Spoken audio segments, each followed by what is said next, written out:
I felt like I was kind of losing myself. He's one of the most popular wrestlers of the 21st century. Hardly anyone has such a strong connection with the fans. But behind his sparkling charisma, Jeff Hardy has a dark past, one marked by serious drug problems. Jeff was in a bad way that day. "I was just out of my mind like a damn zombie," he later admitted. You could see it. He was wavering like smoke rising. People were literally helping Jeff into the backstage area. He was in no condition to have a match. "I was abusing pain medication," Jeff confessed.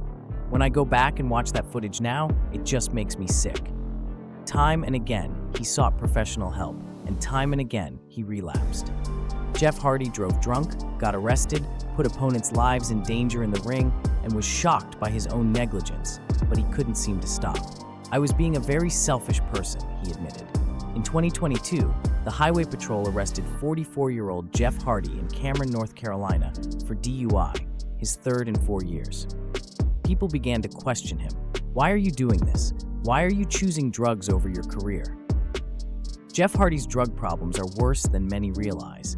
In this documentary, we delve into the disturbing, sometimes lesser-known incidents and ask, how can he finally escape this destructive cycle? In 1994, Jeff Hardy made his WWE debut at just 17 years old. He was hailed as an extraordinary talent.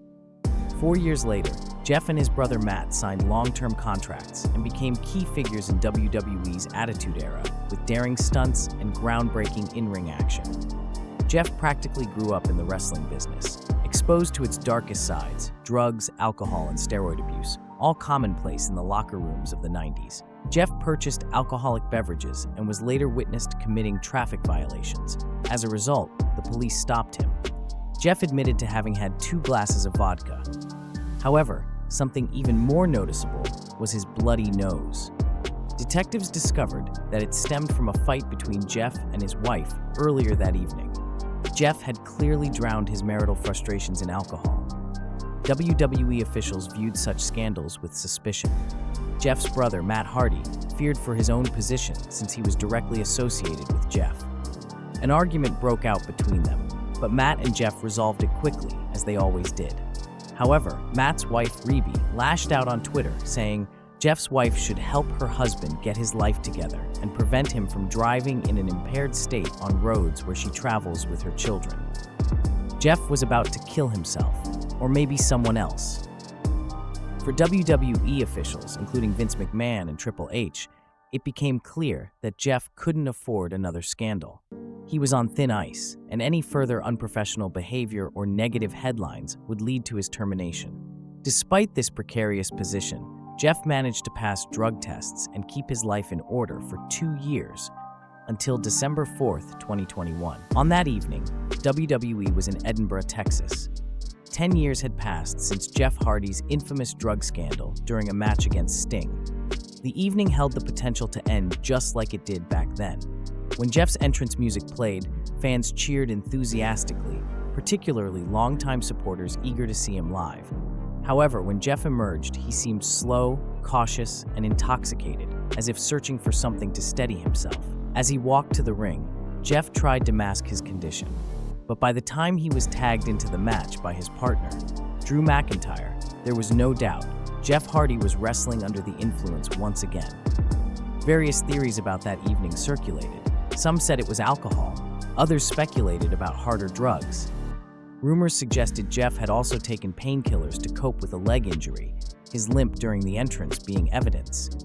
Only Jeff knows what substances he consumed, but it was clear he wasn't in his right mind. Even his fellow wrestlers noticed. Xavier Woods, a teammate, asked Jeff if everything was okay. The opposing team, the Bloodline, also showed concern. 10 years earlier, Jeff had been in a similar situation against Sting, intoxicated in the ring, a scandalous event where he endangered not just himself, but his colleagues. I mean, the bottom line is, I give my opponent my body, and vice versa. There's a lot of trust involved, Jeff had once said. Wrestling is highly complex and demands absolute concentration. Accidents, known as botches, can happen even when sober. Stepping into the ring under the influence is not only unprofessional, but extremely dangerous. Jeff knew this. As the match progressed, Jeff became increasingly unfocused. Over 5,000 fans watched in disappointment as Jeff left the ring and exited the arena unexpectedly, a bitter end to the evening. Backstage, WWE officials and staff were at a loss. They were aware of Jeff's struggles with addiction and sought to help him empathetically. Doctors conducted a drug test that night. According to Jeff's brother, Matt Hardy, the test came back negative, though conflicting reports suggested otherwise. WWE sent Jeff to his hotel, scheduling him to return home the next day. The company continued its tour without him. A week later, WWE offered Jeff another chance, proposing to cover the cost of treatment at a renowned rehab clinic. Jeff declined, smiling wryly. He had attempted rehab many times before with little success. On December 9, 2021, WWE released Jeff Hardy, ending his nearly 5-year run with the company. What began with a breathtaking comeback at WrestleMania 33 ended in disappointment. Colleagues expressed their support on social media. Bailey wrote, "Jeff, you gave me so much hope for my wrestling dream when I was 12 years old. We love you. You are so special, and I wish you nothing but the absolute best." Cedric Alexander and Ricochet shared similar sentiments. Jeff's popularity made his repeated relapses all the more baffling. Addiction brought out a side of him that he despised, a reckless, unempathetic side that endangered not just himself, but others. In March 2022, Jeff Hardy joined AEW, where his brother Matt was also under contract. Despite initial success, the same demons resurfaced. Just 2 months later, Jeff was heavily intoxicated after performing at a bar. Videos captured him saying, "Whiskey is my best friend and my worst enemy." In the early hours of the morning, police received calls about erratic driving. Officers stopped Jeff, who appeared intoxicated. The incident led to severe legal consequences. Jeff was barred from driving for 10 years and required to use an interlock device for 2 years. Despite countless chances, Jeff's struggle with addiction persisted. His fans, colleagues, and loved ones continued to ask, can Jeff ever defeat his demons? Jeff Hardy, with the Chinese symbols for peace and health tattooed on his arm, now faces a critical crossroads. Can he finally break free from his cycle of addiction, or will it ultimately destroy him? Let's hope he finds both peace and health.